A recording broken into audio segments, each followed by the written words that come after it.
আসসালামু আলাইকুম রহমতুল্লাহ। সুপ্রিয় দর্শক, আলোর পথের পক্ষ হতে আপনাদের স্বাগতম। হজরত ইউনূস আলাইহিস সালাম 40 দিন মাছের পেটে ছিলেন, এটা প্রায় সবাই জানেন। কিন্তু কেন, কিভাবে তিনি মাছের পেটে গেলেন, এর আগে ও পরে কি হয়েছিল, এ থেকে আমরা কি শিক্ষা পাই ইত্যাদি অনেকেই জানি না। তাই সকলের অবগতির জন্যই আজকের এই ভিডিওটি। ইউনূস আলাইহিস সালাম ছিলেন আজকের ইরাক অঞ্চলে প্রেরিত একজন নবী।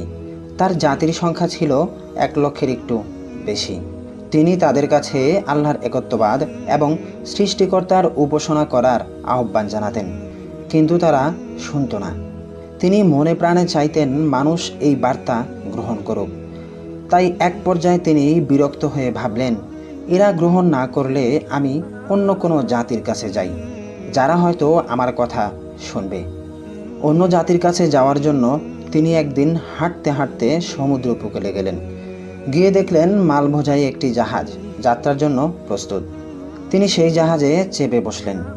মাঝ সমুদ্রে পৌঁছে জাহাজটি বিশাল এক ঝড়ের মুখোমুখি হলো। ঝড়ের আঘাতে এক পর্যায়ে জাহাজ ডুবতে শুরু করলো। তখন জাহাজের এক চালক ধারণা করলো যে জাহাজে কোনো অপরাধী আছে, যে কারণে জাহাজটি বিপদে পড়েছে। পরে তখনকার নিয়ম অনুযায়ী অপরাধীকে চিহ্নিত করতে লটারির ব্যবস্থা করা হয়। লটারিতে বারবার হজরত ইউনূস আলাইহিস সালামের নাম ওঠে। তখন বাধ্য হয়েই তারা ইউনূস আলাইহিস সালামকে সমুদ্রে ফেলে দেয়। অতঃপর আল্লাহর নির্দেশে একটি বিশাল মাছ এসে তাকে আস্ত গিলে ফেলল। ধারণা করা হয় সেটি তিমি মাছই ছিল। মাছের পেটের ভেতর যখন তার জ্ঞান ফিরে এলো, তখন তিনি আল্লাহর কাছে ক্ষমা প্রার্থনা করেন। অন্ধকার মাছের পেটের ভেতরেই সিজদায় অবনত হলেন, আল্লাহর কাছে দোয়া করলেন, লা ইলাহা ইল্লা আনতা সুবহানাকা ইন্নী কুনতু মিনাজ জালিমিন। অর্থ, আপনি ব্যতীত আর কোনো উপাস্য নেই, আমি আপনার পবিত্রতা ঘোষণা করছি, অবশ্যই আমি পাপী। সূরা আল আম্বিয়া আয়াত 87। কিন্তু কি ছিল তার অপরাধ? নবীরা কখনো পাপী ছিলেন না, তারা পাপ করেননি। কিন্তু কেউ কেউ ভুল করেছেন, আর সেটাও আল্লাহর পরিকল্পনার অংশ। আল্লাহ সেগুলো রেখেছেন আমাদের জন্য শিক্ষাস্বরূপ।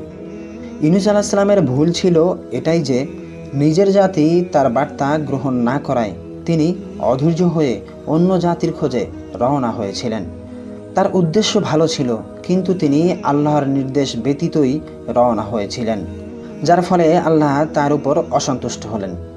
এভাবে 40 দিন মাছের পেটে থাকার পর অবশেষে আল্লাহ ইউনূস আলাইহিস সালামের দোয়া কবুল করলেন। আল্লাহর নির্দেশে মাছটি সমুদ্র উপকূলে এসে বমি করে দিল।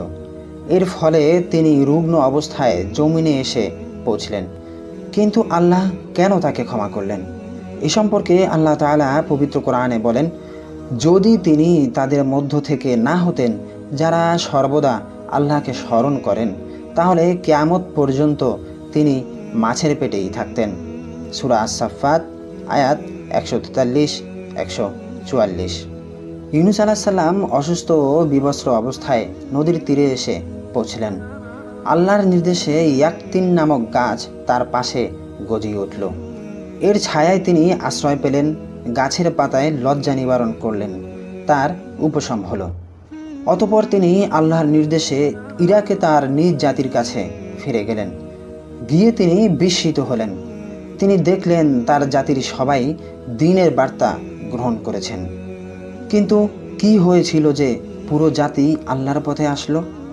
ইউনূস আলাইহিস সালাম তাদের বলেছিলেন, তার বার্তা গ্রহণ না করলে আল্লাহর পক্ষ থেকে শাস্তি আসবে। ইউনূস আলাইহিস সালাম যাওয়ার পর বিশাল এক মেঘ তাদের এলাকা ঢেকে ফেলে। তারা পূর্ববর্তী জাতিসমূহের সাজার কথা জানত। তারা বুঝতে পেরেছিল এটাই সেই আযাব যার ব্যাপারে ইউনূস নবী সাবধান করেছিলেন। এই পর্যায়ে তারা সবাই এক আল্লাহর উপর বিশ্বাস স্থাপন করে এবং এককভাবে তার উপাসনা শুরু করে।